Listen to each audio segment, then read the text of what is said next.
To AI or not to AI? Today, is that even an educational question?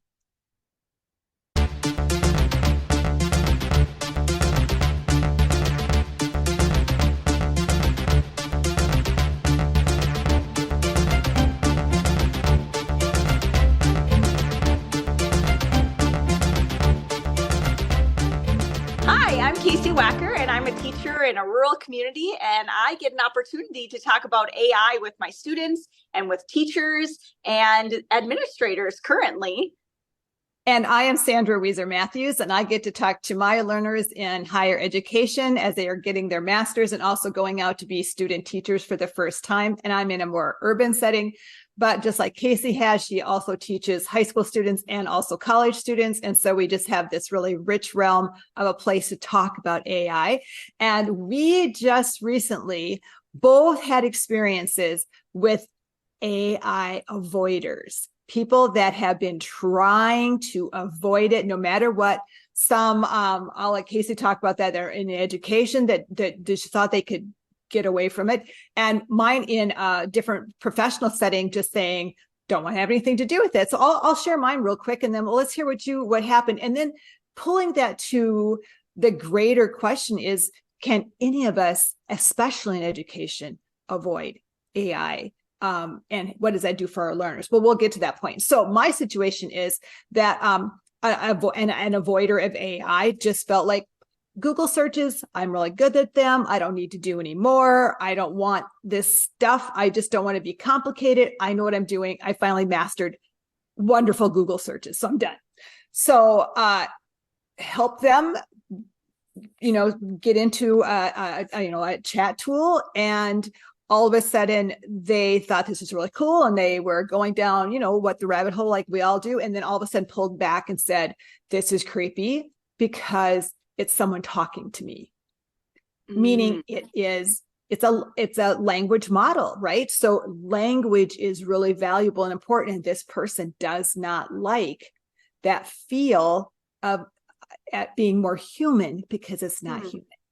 Where we always talk about we want the human in the loop, this person just felt really uncomfortable. They weren't really opposed to using it, but they felt like this is maybe not for the greater good. So I thought that was just kind of interesting. But you ran into a couple of former educators, and what happened with your story? Well, it was so interesting because I mentioned to them that I was working on this podcast with you, and just mere mention of the phrase AI, the word, whatever you want to call it, and they, I am so grateful I am not in education right now, and I don't have to deal with that.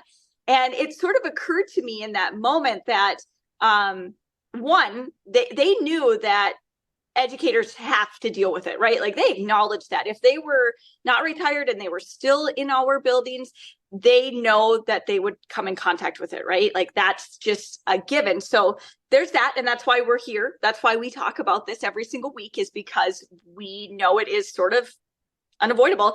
But then also this sense of relief that in their everyday lives, they don't have to deal with it. But at the same time, it's a part of it. And like you were just saying, this is just an app on this person's phone to be able to make their everyday life easier. So it isn't, I guess in my mind, like it's here for everyone. We talk so much about education and how we see it in our classrooms and those spaces, but it's really everywhere, right? You can get any type of AI tool to serve any purpose that you need, recipes or, simple, card writing notes or whatever it might be for your everyday life. And so anyway, my experience with those two educators, wonderful humans, by the way, who have done great things for our students and prepared them for the future, are scared of the AI, I think, and the potential to take away something from our students. And I think that's why you and I are here, always thinking of ways of making sure that viewers and teachers and educators know that this is this is going to add something. It's not taking away. And that they're not alone. And that's why we're here talking about it again. But I also know those educators, and I know very well they would incorporate it into their coursework and into for their learners, because they would start seeing how it is everywhere, and they would be leaving their learners behind if they did not engage them somehow in their content area doing that. But it really truly isn't much different than any educational change agent that has come into our being. People who like just recently retired, like, oh, I'm so glad I'm not here. I don't want to, because it is work. It does take time. It does take time to dig into it. So, but that kind of leads to the question that I've been really dealing with recently, and we've talked about it, but the more I think about it, is like, are we really negligent if we don't help our learners go through? So I have a few examples that I've thought about just recently, that if we don't share this with our learners, there are those who will. School settings that clamp down and say, no, fine. But those learners are going to be left behind when the other ones know how to go in and get coding. They know how to shorten things up because of how they have these assistants. They know they can have help with their resume. They can help, it's not. And so if they have a better, cleaner, crafted document for just even a resume or for an application to college, and again, there's plenty of tools that are being developed to catch that cheating and not fully voice and all that. But just think about learner A, that school has clamped it down, and learner B, who's being taught all this. Think about really who's getting that extra edge. And that is true all the way around. Well, and so much of what we were saying before is, people have this mindset that AI is going to take away something from somebody, as though like, there's this whole part of the student, there's this whole being, and all of a sudden the introduction to AI is plucking things out of them in such a negative way that is creating deficits in their learning and their abilities. And it's really hard for me to grasp that. Now, I did have an incident this week where I had a student who, actually two students, who submitted essays that were very much different. I would just say the writing style, the formatting, the just overall focus on the prompt itself, very different from anything I've seen from them ever before. And it is not to say that it was better. And that's ultimately what it kind of came down to, is it's like, this is decent writing. There's nothing wrong with that. But remember, we're not, and I had a conversation with the students and I said, we're not looking for a product here. You remember that, right? Because come back to what is the whole focus of this course, which is on process. And so you got caught up in the moment because you were meeting a deadline and you felt like I needed to give you a product and then wash my hands of it. But you have to remember that I care way more about you learning a process and seeing your growth as a writer and helping you to meet your needs as a writer than it is about me making sure I check a box that you turn in an essay.